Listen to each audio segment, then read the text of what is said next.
Welcome along to the Extremely Casual Gamers podcast with Ellie, Chris, and Guy. It's an everyday gaming podcast for the casual gamer. And as you can tell, Ellie is not here. Hello, Chris. Hi. Good intro, Guy, by the way. Nice, Thank you. solid start. No, Ellie, she's very sick. Yeah. I believe Sam, her lovely partner, who came home from filming Starving People Somewhere. Where was he filming? Australia. Yeah, okay. Maybe not starving people, but yeah, so he's come back, caught the classic COVID flu on the way home. Yeah. On the flight, she's got that. She still was like, hey, guys, I'll be there. Yeah. We're like, nah. No, we'd rather you not. Yeah, we'd rather, like, to be honest, most days I'd probably rather she wasn't. Yeah. So take the day off and we'll see you next week, Ellie.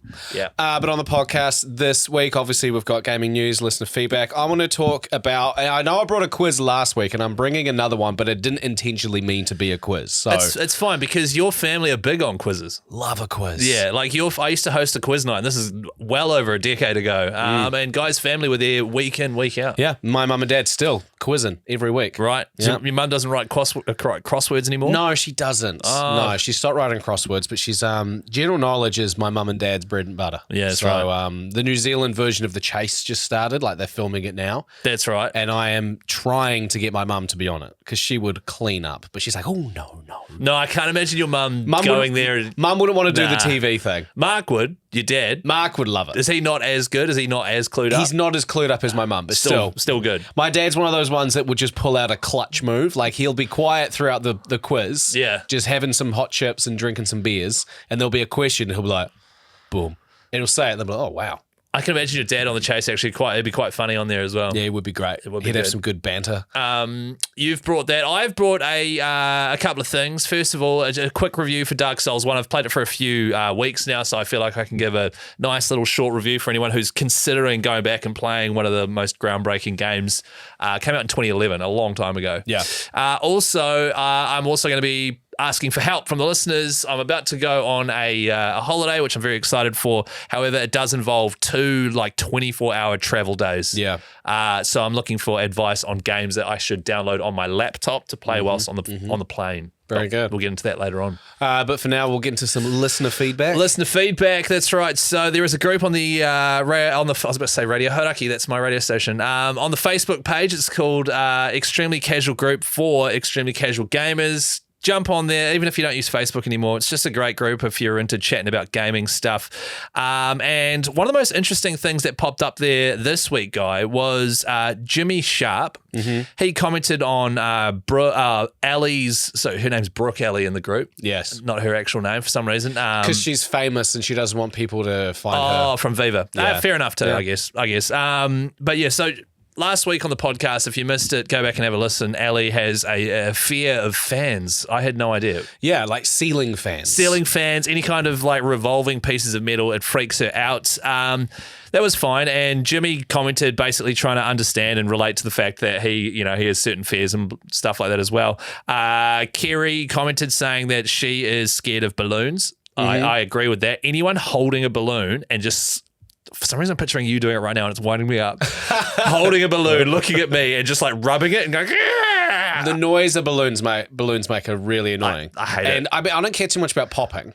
Nah, the popping, I want it to pop. Yeah. It's the squeaking, and it's the same with polystyrene. Like, I hate polystyrene. That's a horrible noise. Yeah. So when you have kids one day, and then they go to a kid's birthday party, and there's going to be somebody there making balloon animals, are you just going to be like gripping the table? Like, well, no, it'll be you. It'll be me doing it. Yeah, you would have finally, your 2 kids will have been old enough and you're back at work and you've decided to pursue balloon animals. Yeah. And I'll be like, Guy, can you just lay it off? And then you'll be sitting there looking at me and go, It's funny because I have a balloon animals like kit at home, like Really? the long balloons with the pump and everything. I don't know how it ended up in our house. I think I think my parents bought it for Daisy. Can you make something with it? Have I you can tried? make a snake and I can do a worm. Oh, wow. Yeah. Do you put slight kinks in them? So like like physical kinks? Honestly, it's so hard. Yeah. Like I tried to do the twisting and everything like that, and I looked it up online. Like you just got to twist it a few times. I do that, and then it just goes thunk and just goes back to shape. Because I know when you blow up the balloon, you're meant to leave like a bit of it empty. Yeah. And that empty bit at the end. So you blow it up, it's like 3/4 full, the big long line of balloon, and then the front end is just like empty, and then you use that to sort of manipulate. You have to leave a bit. As you tighten, it like pushes it. Maybe that's right. I think I'm just pulling them up. The whole thing filling up. it up, and then just be like, why is it just turning into a stick? Yeah. But the reason I brought this up, though, is that our cousin Beck actually commented and shared an interesting tale. I remember once chatting with her about this, and we came to the conclusion that it was the fan scene in the original Charlie and the Chocolate Factory. That's right. Where they took the stuff that made them light, but there was a giant fan at the top of the ceiling. Yeah, that is a terrifying scene. Yeah. And I had completely forgotten about it until now. That is the sort of thing that will sort of trigger a fear for life. Yeah, fair enough. Watching that back in the day, and that original Charlie and the Chocolate Factory, which Buzzy I loved. as, eh? Very buzzy, actually quite scary. Yeah. Kids are dying. When they're on like that, when they're on the boat, and then there's like the hallucination, and like Willy Wonka's like, ah, like yelling at them and shit. There's no telling where we're going. Yeah. Blah, blah, blah. That was a horrible movie. Watched it a lot when I was a kid, and apparently she accidentally used a hand dryer whilst in the toilet with Ellie, and Ellie had a mini shutdown. A hand dryer. Yeah, hand dryer. It just like a regular fan, but there's no exposed, sort of reciprocating turbine. Yeah. But even that triggered Ellie. So just goes to show how deep it is. Brandon Nugent then commented in the group, and he said, "Is this the book Guy Mansell has been on about?" And it is a movie trailer that's coming out soon. Yes. Is this the book that you've been reading? Yes. The book is called Project Hail Mary by Andy Weir. And he's the same guy that wrote The Martian, which got turned into a movie starring Matt Damon. Right? Did you ever watch that? Oh, no, but I've seen the... Great movie. Yeah, okay. Great movie, great book. And Project Hail Mary is the book that followed The Martian, and I just finished reading it like last week. Right, okay. Awesome book. It's a standalone sci-fi book about a guy who wakes up in a spaceship. He's got a bit of amnesia, and he slowly realizes and remembers that he is on a mission to save planet Earth because Earth's sun is dying, and he's being sent on this massive, like, long journey. He's been asleep for like 4 years to figure out why the sun's dying. But he doesn't remember what he doesn't doing. remember initially, and then he slowly starts to remember a bunch of things.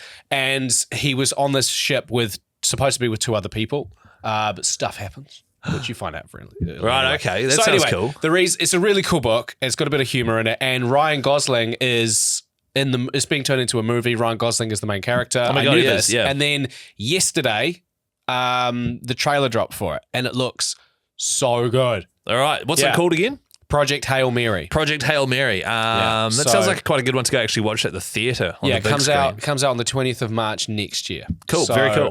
If you love a bit of sci-fi, it's not even like heavy on the sci-fi. Yeah. It's just like a space movie. Yeah, but yeah. It's a great book as well. So very, very excited. Well, there you go. Menzies commented, he just joined and said, I know this is a gaming podcast, but man, I feel really safe in this group. That's good. Hey. We want our group to be a safe place. He also recommended the Andor,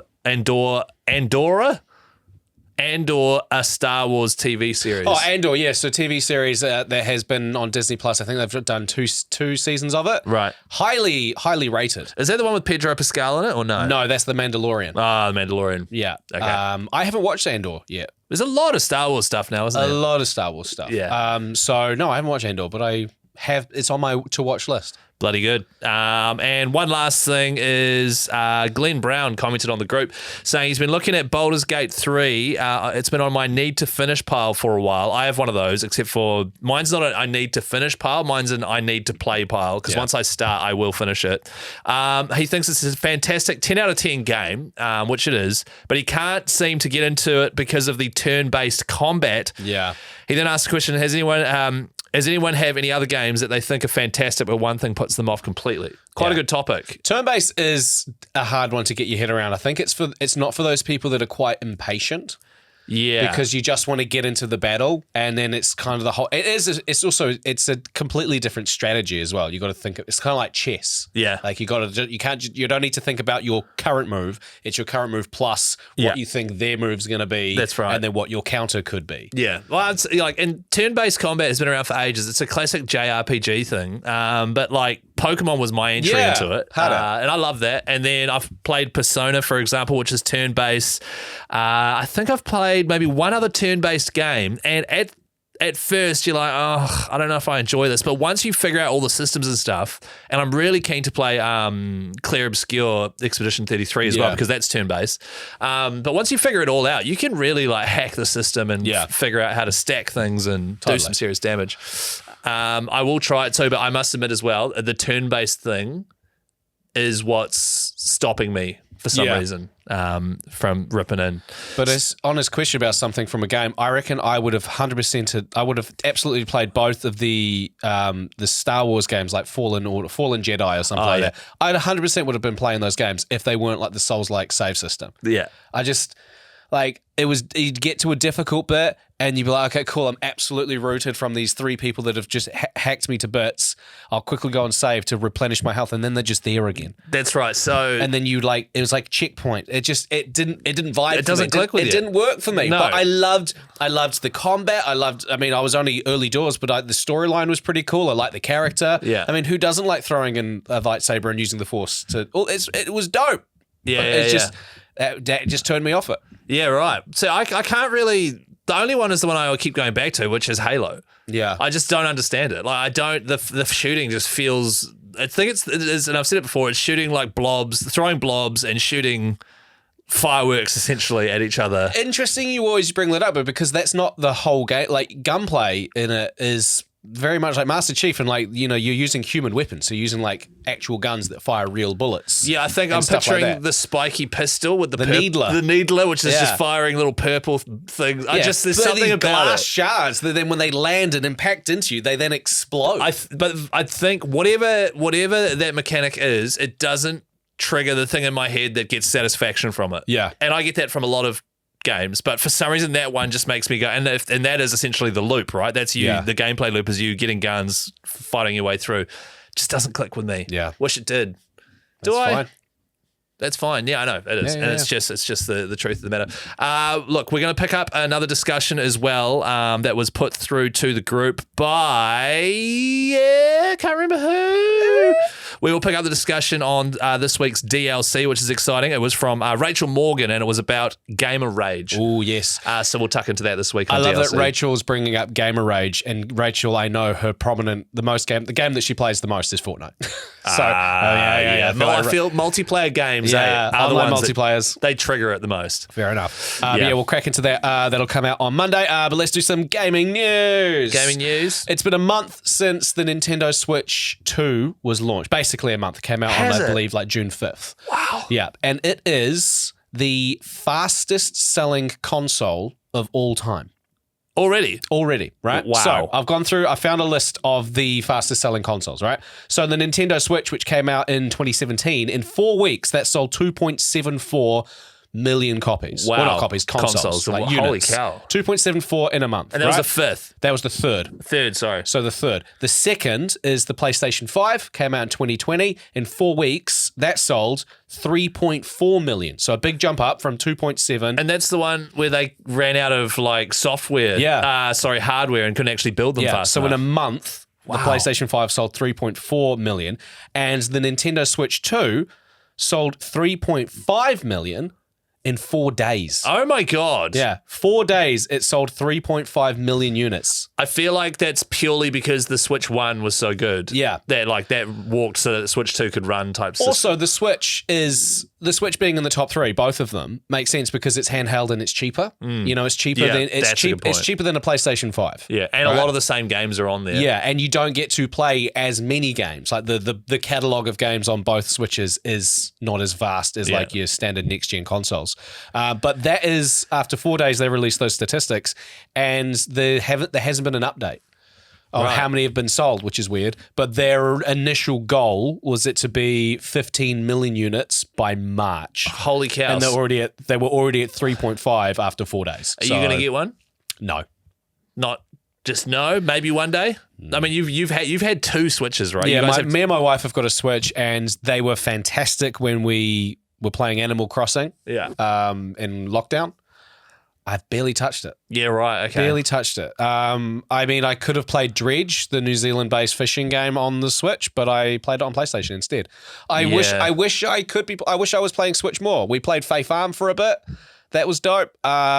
But yeah, it hasn't grabbed me. Yeah, it doesn't grab me. Like the sole reason I wanted to play Switch was to play these Zelda games. Yeah. And I borrowed it off you when I went on my honeymoon a couple of years back. That was fine. But I've never seen a game that's on Switch like that has made me go, shit, I need to get a Switch so I can play that. Mario Party is actually probably the game I've played the most on the Switch since. Yeah, and those games rule. And I only bust that out whenever, we've got like a couple who have come around to the house for a dinner. I'm like, oh, should we play some Mario Party? That's about it. But I think you and I like a similar type of gaming where you sit down on the couch and it's a big thing, whereas the Switch is kind of great for wherever you are. Like maybe if you were catching the train to work for an hour, you'd probably use it. If you're a constant public transport commuter, it's dope. Yeah. So probably won't get one. No, probably won't, but that's insane. 3.5 million in 4 days. Yeah, so the crazy. Most popular country was the United States, and then followed by Japan, and then Europe and stuff like that. Oh, now we always try to stay away from political stuff, but I know that with all the tariffs and stuff that were being kicked about, that stuff produced outside the US was going to get really expensive. So I wonder if that impacted things. Everyone went and bought one before prices went up, maybe. Maybe there was a shitload of pre-orders, Yeah, I think that might have also impacted it. Yeah, also, the Switch was great, so people want the Switch too. Yeah. My gaming news is that randomly, for the first time in a few years now, Rockstar released an update for Red Dead Redemption 2 online. I saw that. I thought it got shut down. Yeah, and so they're like obviously nowhere near as popular as the Grand Theft Auto 5 online, which has been going hard for more than 12 years. Yeah. They're still updating it. They randomly updated, I think, 4 missions called Strange Tales of the West. Now, everyone is hanging out for, well, not everyone, but everyone's was hoping that they'd do the same thing they did with Red Dead Redemption 1, which was Undead Nightmare. Undead Nightmare was cool. So it was a DLC. I never played it, but you did? I played it, yeah. It was a DLC of the original storyline where basically zombies rose from the ground, and you played along. It was a story thing, right? It was a storyline. Multiplayer. It wasn't multiplayer, and you interacted with people who were in the storyline from the main games. And there was 4 legendary like horses that you got to get. They were like dead horses. Oh, the flaming horse There was a horse that was like covered in flies. And it was like the dead horse. There was like there was a fire horse, like a skeleton there was horse. A skeleton. There was 2 others. You had to, like, find them. Yeah. Yeah. Okay. I see. I love not the realism of a video game, but like the more realistic setting of Red Dead Redemption. So that when that came out, I wasn't interested. Yeah, because to hunt down Bigfoot. Yeah, that I wanted to do, meet Bigfoot. But people have been hanging out for them to do the same thing with Red Dead Redemption 2, which would be cool. However, it's not going to happen. But they've released 4 sort of missions. You've got Strange Tales of the Plague, Strange Tales of Modern Science, Strange Tales of the Bayou, and Strange Tales of the Wilderness. However, they've put sort of Volume 1 next to these. So they're sort of suggesting that there's going to be more than one volume of these. Oh, yeah. So it's interesting. Maybe they've gone, hey, let's keep this thing going. I don't know what the play is there. So they're online, because I tried to get into the Grand Theft Auto 5 online. So they're missions that you can only play in the Red Dead Redemption 2 online servers. That's right, yeah. And does that mean that when you're in the middle of this mission, somebody random could just come in and kill you? Or does it just mean that they have to like join your mission? I don't know. Yeah, I have no idea. I've never played it. I've been, to be honest, because a lot of friends of mine play it. I've been just scared of it because I'm like, I don't want to get addicted to this online thing. Yeah, because I love playing my solo games. That's right. Sam, Ellie's partner. Oh, yeah. He was playing Grand Theft Auto online for a bit. Oh, that's right. And he was just doing missions where he was like flying people. Oh, he was being a pilot. He was being a pilot. Yeah. And then he was like driving a bus at one point or something like that. That guy gets into the buzziest little holes. That plus wasn't he doing bus driver, job simulator? He was doing Job Simulator for a bit, a separate game. But when he was playing Grand Theft Auto 5 online, he was doing ferrying people to and from missions. That, I think he needs to change his career. He does, maybe. Yeah, he seriously wants to just work in like the transport industry or something. Just a regular dead end job is what he's instead after. of just faffing around with your camera and filming people starving on the other side of the world. So that's my gaming news. Red Dead Redemption 2 online, random new update. Yes, very good. Now, did you want to roll into your Dark Souls? Yeah, I think I will. I'll do. Yeah, so I'll just do a quick review of Dark Souls 1. So I started playing Dark Souls 1 for the first time a few weeks ago. Yeah, and I've come on and said it's great, but it is. Genuinely, it's jumped. It's tied now with The Witcher and Elden Ring. Oh, wow. And I haven't even finished it. It is so amazing what they did in 2011. And you always hear all this hype about, Dark Souls 1 started at blah, blah, blah, blah. Then Dark Souls 2 wasn't very good. And then 3 was good again. And Bloodborne was amazing. I've played Bloodborne. But going back to where it all started and playing this game and just the interconnectivity of the levels, the stuff they pioneered with that game, the way that you'll be like toiling along in this area and battling, it's really hard. Then you'll get to a point and then you'll be like, oh, wow, I've linked back up to where I was 10 hours ago. Oh, I like it when they link storylines. It's so amazing. Yeah. And like all of a sudden the world's, you don't even realize. And then all of a sudden you're getting picked up and flown to this new area and just unveiling these huge new vistas and just jaw-dropping, like, wow. Because you're playing as like a guy who's like undead and you're like connecting light or something. There's like light connections or something, isn't there? Like, look, when you ask a question about what's actually happening in the world of Dark Souls, it's very hard to answer. I am playing an undead, a hollowed person who can become unhollowed and human again. But like basically you randomly wake up in a cell and then a guy's like, yo, I'll go ring 2 big bells. There's one up there and there's one way down there. Yeah. You're like, oh, right. You're like, yeah. So I was like, went up, rang the first bell, beat the bosses, went down, rang the second one. This is probably 40 hours of gameplay to do that. Yeah. And then I thought that was the end of the game. It was like, nah, then you get taken to this place and you have to like beat this big city and beat this iconic boss combo called Ornstein and Smo, I think. I don't know if you might recognize them maybe, but they're both gold. Yeah. One's giant, big, fat thing with a giant hammer. Yeah. And his mate is this skinnier guy with a spear, and you had to fight both of them at once. And it's like this iconic Dark Souls boss battle that is like legendary. It's one of the hardest boss battles ever. Yeah. And when they did this thing, people, when it first happened, were like, what the hell are you supposed to do? Because they're both so hard. I beat it first go. I healed once. But that's purely because I played Elden Ring, Bloodborne, and all that stuff. I knew kind of battle. I knew exactly, and I was like maxed out with my weapons and armor and stuff. But it was so cool, like fighting these guys for the first time that I'd seen memes of. Like there are lore creators for the Dark Souls universe who named their channel after like Smotown is one, and I was fighting Smo for the first time. Yeah. And I'd watched a lot of Smotown's videos to explaining what the hell's happening in Elden Ring. I'm like, you named it after this guy. Oh, yeah. It's so like, and honestly, I haven't finished it yet. I just found out that I've ruined one of the main NPC quests without even realizing because they don't explain anything to you. Yeah. And I'm instantly like, man, I want to come back and play this for a second time. Yeah. Because the way they work is once you've finished your journey through your first playthrough, you're collecting all these weapons and things that you can't use until New Game Plus because your stats aren't high enough. Oh. And so the way they've designed it is like the first playthrough is just you getting to grips with everything, and then you can finally go, oh, cool, I want to do it this way now with this weapon I have never ever been able to use. It's kind of like when you finish playing Pokemon for the first time, you sort of like just get through it. Yes. And you understand the mechanics of the game, and you'll beat the Elite Four, and then you just go, I'm gonna do this again. Yes. Yeah, and it's like because I know what I'm doing now. And you know what you're doing now, and also at the end of the game, you finally unlock the ability to catch like a Dratini or something, which evolves at level 55 into Dragonite, but you catch them so late in the game. Have they got Dratini in Dark Souls? That's dope. No, sorry, guy. I see what's happened here. No, they don't. No, sorry. That was my bad. But you know what I mean, though, right? Like, yeah. You get all the stuff that you can't actually use until the second playthrough, and it is just so replayable. If you're a fan of Elden Ring, I'd recommend play Lies of P, which is a brand new Souls-like, came out like last year or something on PS5. That's great. Play Bloodborne, which everyone says is the GOAT, and I did. However, Dark Souls has blown my mind. Wait, did Lies of P, was that new? I thought that was like an old game that got remastered. Nah, Lies of P came out like last year. Oh, wow. So that's like a proper 4K, 60 FPS, really good-looking Souls-like. Yeah. But I can't believe how good Dark Souls is. Like and I said this to Pugs, our producer at work who loves Elden Ring and From Software games. The dungeon design of Dark Souls 1 is better than Elden Ring. Yeah, which came out, 12 years later or something. It's better than Elden Ring's dungeons. Yeah.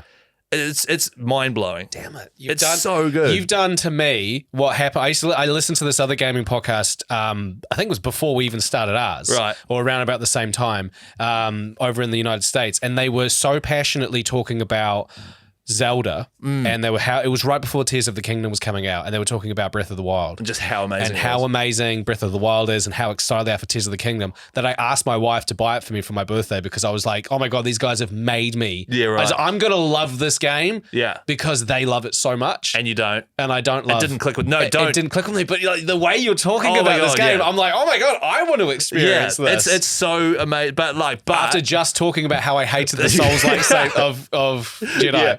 So, unfortunately, it is for a select type of personality that you either hate these games or you absolutely love them. And I am just mind blown by how great this game was. How much was it? I think I paid $50 for the trilogy, which includes all 3 DLCs. And to play through each game is like, they're not small games. No. Like Elden Ring's a massive open world game with heaps of exploration, but the amount of times you got to backtrack through stuff and like with Dark Souls 1, like I reckon I've been playing it for maybe 30 hours. Yeah. And I haven't even started the DLC yet or anything. So like they're chunky games. So there's Dark Souls 1, which is what you're playing with, and then there's a DLC to Dark Souls as well. Dark Souls 1, yeah, I can't remember what it's called because I haven't got to that point yet. But yeah, there is. And then that is widely regarded as one of the most influential games of all. And I can see why now. I was like, yeah, they invented playing tough games. But like, it's just mind-blowing the detail and what they've done. Dark Souls 2, famously terrible. Yeah. Another bloke sort of led the development for that. However, a lot of people online are like, it's not as bad as you think. It's just not as good as Dark Souls 1. Yeah. I'll still have a crack at that. And then Dark Souls 3 is a real return to form. Nice. So I am so excited to play Dark Souls 3. And I'm excited. It's like when you've read the Harry Potters and someone hasn't and they're thinking about reading them for the first time. Yeah. And I'm like, I'm so excited for you to read these books. You're going to love them. Yeah. It's like that. I'm excited. For anyone that loves Elden Ring, like loved it, play Dark Souls because it holds up. It's remastered. It still looks old, but it's in 4K, 60 FPS. It looks good. Play that shit. You're making me want to play it. Nah, don't. You'll hate it. Having said that, you will hate it. Yeah, and a lot of people will hate it. Like a lot of people will hate it. Yeah. But yeah, it's just interesting. That's cool. Yeah. All right. Now, I am currently playing a completely different game to what you're playing. I'm playing Far Cry 6. Now, for the past couple of weeks, I've been talking about it, but sickness has been running through the house, so I haven't been playing it that much. But this week, I've been playing it heaps. Right. I've played Far Cry Primal, which was the one that came out over 10 years ago, and that was like the caveman one. Yeah, I played about half of that. Yeah, I enjoyed it. I loved that game. I loved Far Cry Primal. I finished that one. I had just played Far Cry 4, I think, though, so it was the same gameplay loop. Yeah. But with bows and stuff. But I remember thinking it was amazing, and then after I probably put like 40 hours into it. Yeah. And then I just got sick of the Far Cry loop. Yeah. But every now and then coming back to Far Cry, like a bit of ginger as we use on this podcast, it is a very refreshing thing. Yeah. So I've been sort of jonesing for a first person shooter for a while now, and this is absolutely scratched the itch. It isn't linear, it's open world, and I've been really enjoying it. Far Cry 6, it's on the PlayStation subscription that you get. And it is, remind me, is this the one with the Los Pollos Hermanos guy? Yeah, so the guy from Breaking Bad. That's right. So basically you're it's on like Cuba or something. Yeah, it's like you're in like Cuba. It's called Yara. Okay. But it's basically Cuba being run by him. He's an evil dictator. You are part of a rebellion, and you just, you go around the island freeing people and stuff like that. It's really cool. I'm enjoying it. But as I was playing it, I was like, why is it called Far Cry? Have you ever wondered why Far Cry is called Far Cry? There's 6 games. All I know is the saying, that's a Far Cry from... It's a Far Cry from so-and-so, right? Yeah. But you sit there, so I was like, you kind of just assume that's what it is. And actually, when the game came out, the first one, Far Cry, which I think was 2011, that is why they called it that. So they named the game that has nothing to do with the actual gameplay itself, but more about where it stood at that time in the gaming industry. Right. So at the time, you had, like Call of Duty and all these other first-person shooters that were like very linear. Whereas this one, the developers behind it were like, this game is a first-person shooter, but it's like it's open world, and they distinguished it as something that was a far cry from anything else. So instead of it being, and then ever since then, it's built and it's just continued to be called Far Cry, even though it is just it's a first-person FPS shooter, right? So weird. It's weird, right? So, they named it and then it was a success and then they just kept the name. Do you know what's ironic about it, though, is every time they make a Far Cry, it's exactly the same as the last one. Yeah, it is not a Far Cry from the last Far Cry. Wow. Yeah. So it's kind of ironic. So they've named the game after what it represents, not what the game is about. Yeah, okay. It's a far cry from what was current at the time. So I thought I will say a game that I think is describing the vibe of the game as opposed to explaining what the game is. Okay. Right? And then Okay. you've just got to guess what game I'm talking about. And these are all real games. These are all real games, Okay. right? So, first one is an Okay. easy one. Okay. Murder Simulator. Grand Theft Auto? No. See, this is interesting because... This could be- Hitman. No. What? So think about what it could what the game represents. It could be any It could be game. anything. Murder Because, Simulator is quite hard, actually. Now I like, think you about it. kill everyone. Yeah, okay. Murder Simulator. I've got no idea. People will be listening to this, hopefully yelling stuff out. Hopefully, play along at home. I have no idea. What the game represents, as opposed to what the game is about. Murder Simulator. What it represents as opposed to what it's about. So basically, just it's just a different way of explaining what the game is. Wait, this is so confusing. It is quite confusing. Okay. What it represents, a murder simulator, and it's not Hitman, No. which is literally a murder simulator. You're an Assassin's Creed. No. Feel like that's a murder simulator. The more you guess, the more I realise that I probably named this wrong. Okay, well, why don't you just, for this first one, just tell me and then I understand how the game works. The Sims. What? It's only a murder simulator if you murder them. But who doesn't? That's the whole. True. I at mean, the I time, did. At a point, you do. At a point, you do. It Okay, is just okay. a long-winded murder simulator. All right. Okay, right. Okay, that was. So, if anyone else listening or watching right now is as confused as I am, All right. Well, this Good. one's not going to get any easier. Okay, All right. great. So the name of this game is. Huh? no, that's the name of this game we're currently playing. Yeah, as well. But the game. Huh? So confused. Huh? Okay, confused. A game that brings a great deal of confusion. Yeah. See, I would say Elden Ring because no one knows what the hell's happening in that, but I know for a fact it won't be that. No. God, I don't know. Solitaire. What do you mean? That's an easy I game don't to know come to grips because with. the first one was so. All right. Death Stranding. Yes. Because you finished the game. And And I even was like, then. huh? Yeah. It's funny because Death Stranding 2's out now and people are like, do I have to play the first one? And the reviewers have been saying, you probably do, but watch like a recap on Yeah, YouTube. I'm like, I played the first one and watched 2 recaps and I still will be going into it pretty much blind. Nice. So yeah. Huh? Next one is Get Me to the Gory Bit. Get me to the gory bit.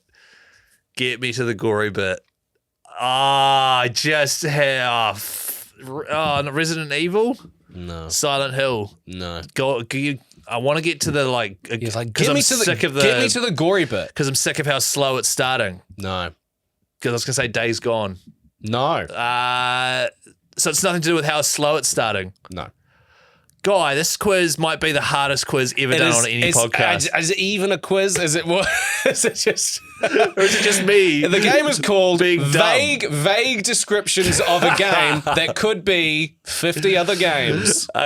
Get me to the gory bit. So, am I right in saying that it's a game that eventually gets gory, but it takes You long? want to get to the gory bit. You just want that bit to happen because that is essentially one of the biggest selling points of the Mortal game. Kombat. There we go. Hey, Because fatality. when you're playing Mortal Kombat, Yeah, you can just finish a fight without it getting to a fatality. But the fatality is what everybody knows about Mortal Kombat. But you have to do like a specific combo.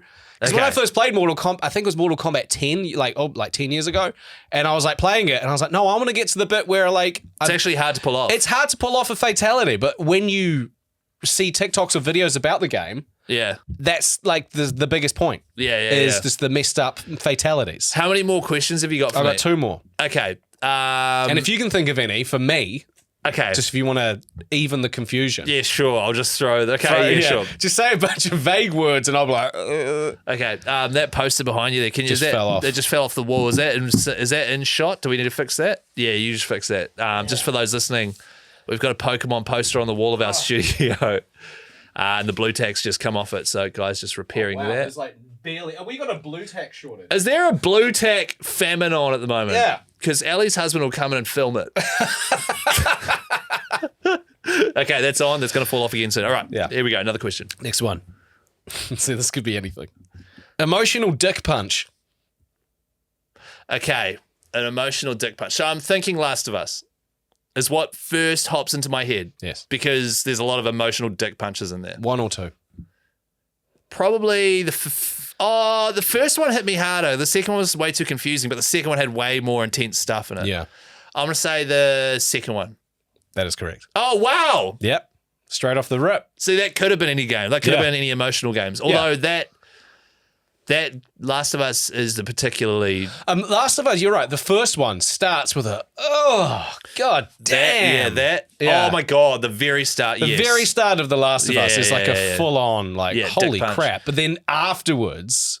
No, there's another one, which is when they meet up with the young guy and his little brother. That's right. That's a real emotional dick punch as well. That's like a sack tap. That's not as much of a punch. That's just like why'd you have to do that? Yeah. Actually, this is a good topic for the group, and maybe we could do this on a DLC at some point. Emotional moments in game, although it's very spoiler heavy. Isn't Very it? spoiler heavy because Okay, maybe we won't. All right, last one. This one's hard because all the other ones have been real easy. Coordination test. You're lucky I like Dark Souls because this is the level of difficulty of this game and the level of vagueness as well. What was it? Difficulty? It's coordination test. Coordination test.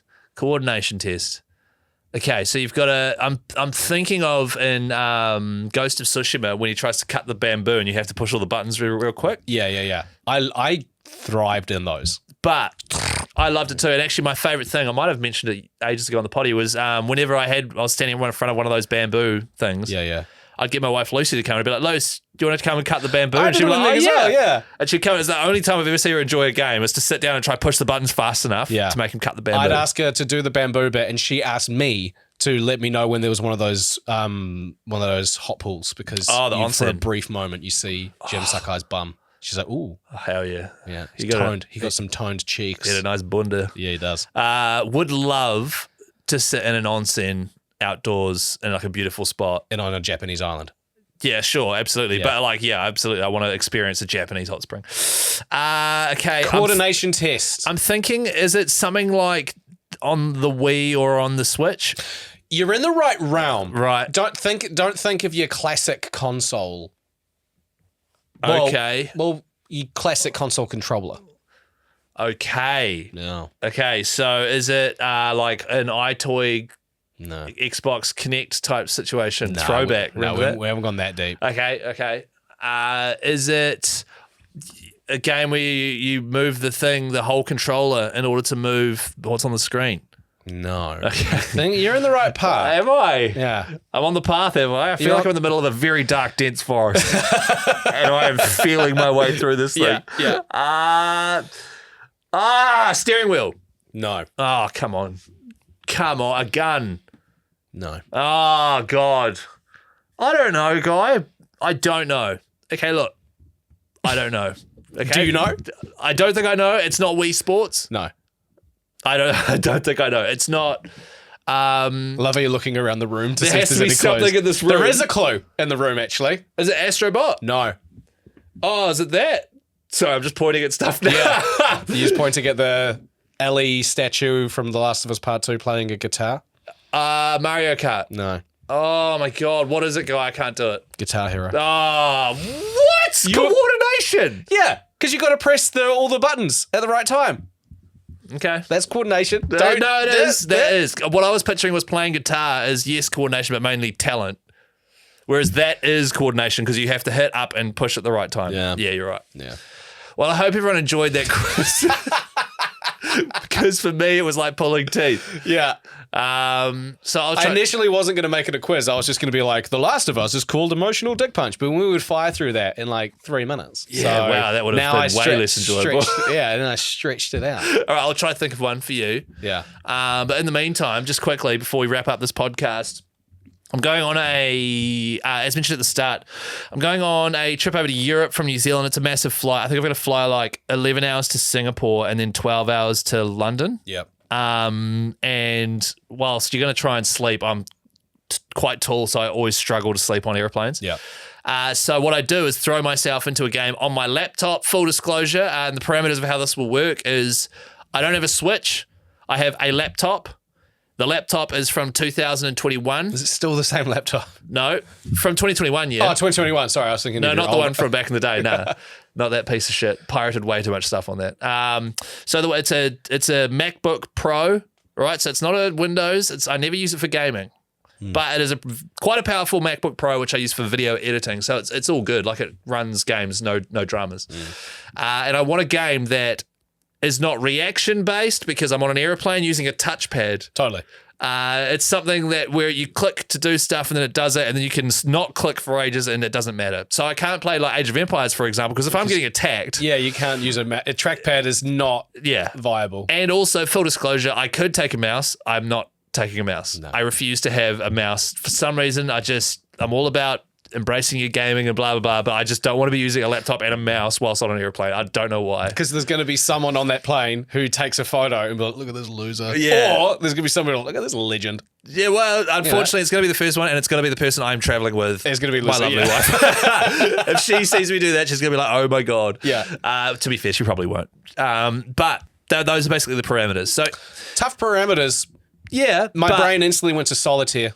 No, see, that's no. There's like, for example, I could play Stardew Valley because that's the same thing. It's pretty chill. Yeah. And I have played that on my phone before, but I'm sick of it. A game that I'm thinking about is Disco Elysium, which came out, I think, 2019, and people are saying it's one of the best RPGs ever made. You're a detective. Yeah. And you've got to solve this mystery, and it's very point and click. Yep. There's no... I could also do like a Sim City, for example. SimCity is, this less... But I've done it. Yeah. What about like a Jurassic World Evolution? Like you build a dinosaur park. Is that... I played it on my phone once, and it was very microtransaction-y. Is that the same thing that's not on the computer? No, on the actual like Jurassic World Evolution game, it's just like SimCity or Zoo Tycoon or whatever. It's right. You're just building a park, and you got to upgrade and do research centers, and you got to send teams off to go get fossils from around the world, which unlocks different things. And that's very just point and click and very point and click, and you can follow a storyline, which is essentially missions and stuff, or you can just sort of build a skirmish sweet and just zoo. build a zoo. Is there a modern Zoo Tycoon? I think so. Because we're referring to a game from our teenage years on PC, but there must be a modern version of that, I think right? there is, because Ellie's been talking about playing it, and I looked it up on Steam. Yeah, there is. Oh, wow. Yeah. I wonder... not like 2024 or anything like that, but still enough for you to... Enough time has passed. Well, the good thing is, like, with my laptop, because I'm not running the fanciest setup, a game from like 2015, perfect. Yeah. Because it runs at absolutely no dramas, doesn't take up a shite load of space. Yeah. And all the patches and DLCs and stuff are out for it. Usually you can buy it all together for like $20 or something. Yeah. So something like that would be really good. But I'm really keen for suggestions on the Extremely Casual group for Extremely Casual Gamers on Facebook. I'll chuck up a post and maybe we'll go through that next week. Will your flight, because it's an international, I imagine it'll have Wi-Fi? Yeah, but the Wi-Fi is terrible. I was going to suggest you take my PlayStation Portal and then Oh my God. leave your PlayStation on rest mode. And then you can play Dark Souls on the plane using a PlayStation Portal. That It's thrown a spanner. is what that's going to know.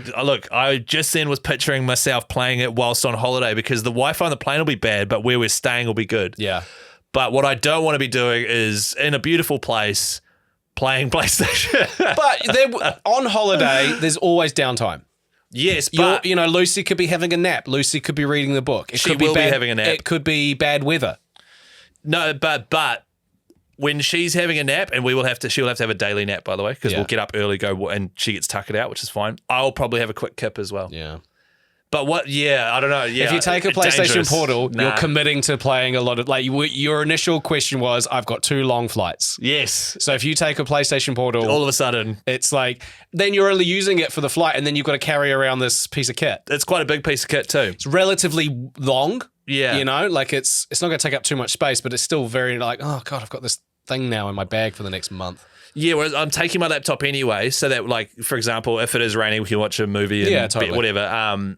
And my last holiday I went on, I had Civilization downloaded. I think I mentioned it on here. It was like Civilization 5 or something, not one of the new ones. And that was fine. And that was very point and click too, which is great. But it didn't quite grab me. There's nothing on Switch that's grabbing your fancy, because last time when you went on honeymoon, you took my Switch and you bought you bought Breath of the Wild. That's a really good idea. You didn't really vibe with it. It was great, and to be honest, it was probably the right amount of enjoyment.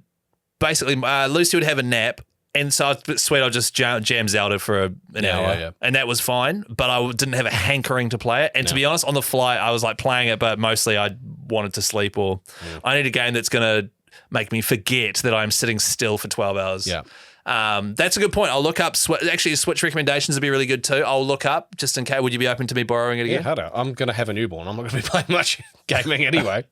I'll go to pick it up and you'll just give me the newborn instead. Like, sucker! I'm going to play Dark Souls. Yeah. Okay, so yeah, that's actually a good point. I'll look at the Switch too. And if based on what I've said, and I know it's really confusing for people, but if anyone has suggestions, please let us know on the group there. And likewise for Switch games that are similar. You get lots of Lego games. Did you ever play the Lego games? I did, but I played them too much. And I don't get that. For example, did you go and play that Lego Horizon at the Sony studios? No. We were invited to it. No. I went along with Pugs from work, and it was really cool and impressive, but I don't get any satisfaction from the gameplay. Yeah. Because I've done it too much. Yeah. So, yeah. But that's a good shout too. That's real low stakes, chill stuff. Okay. Yeah. So get those suggestions rolling on in. Yes, please. I'll chuck a post up. Feel free to comment in there. I'd be much appreciated, actually. All right, so we're going to have a DLC as per usual coming out on Monday. Ellie should, in theory, be back. She'll be back. She'll be back next week. However, I'm on baby watch, so I could be having a kid in an hour. I could be having a kid in 3 days or whatever. So I'm 50-50 on next week. That's right. So you're definitely not here the week after that? Not the week after. So that will be the debut of Pugs from work, who's an avid listener and loves his gaming too. So everyone be nice to him. Yes. And a 50-50 Guy or Pugs next week. Yes. But definitely Ellie and definitely me. Okay. Boom. Right, we'll see you on Monday. See ya. Goodbye.